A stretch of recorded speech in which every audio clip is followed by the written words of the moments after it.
Hello and welcome to What the F*** Just Happened Today, your essential guide to the daily shock and awe in national politics. I'm Joe Amditis. Let's get to it. It's Wednesday, June 29th, 2022. Welcome to day 526. Virginia Thomas, the conservative activist and wife of Supreme Court Justice Clarence Thomas, told the January 6th committee that she saw no reason to testify.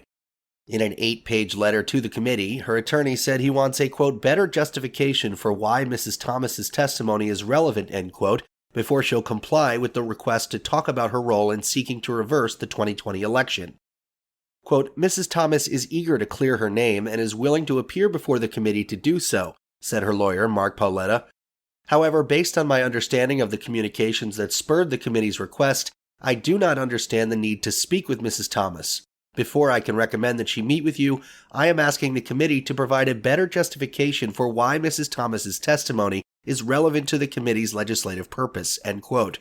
Thomas exchanged text messages with Mark Meadows, the White House chief of staff at the time, urging him to challenge Biden's victory.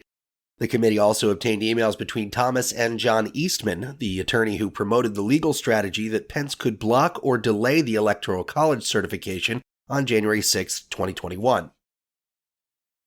Meanwhile, Vice President Harris called for abortion rights supporters to stand together and win the midterms, but declined to support the idea of term limits for Supreme Court justices. Harris said, "We cannot underestimate the significance of the upcoming elections and the need for all people who care about this issue to understand that we have to have a pro-choice Congress to pass a law codifying abortion rights," mentioning Senate races in Georgia, North Carolina, and Colorado.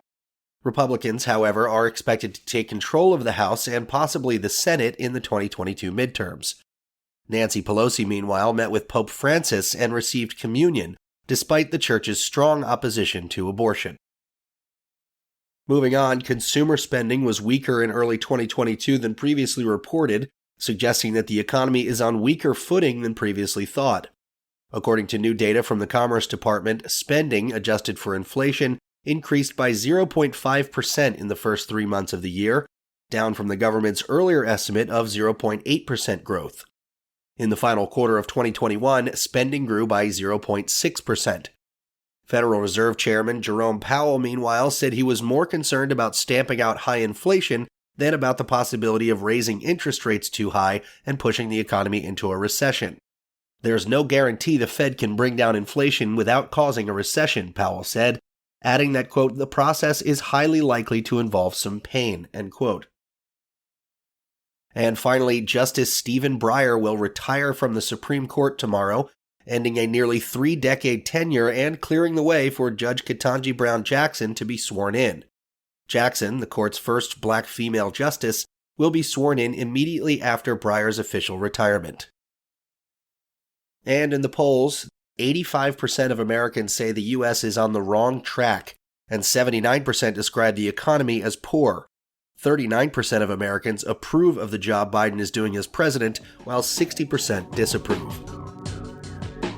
That's all for now. You can find the links and sources for all of these stories on the main website. And as always, visit whatthefjusthappenedtoday.com for the latest news and headlines. Until next time, I'm Joe Amditis.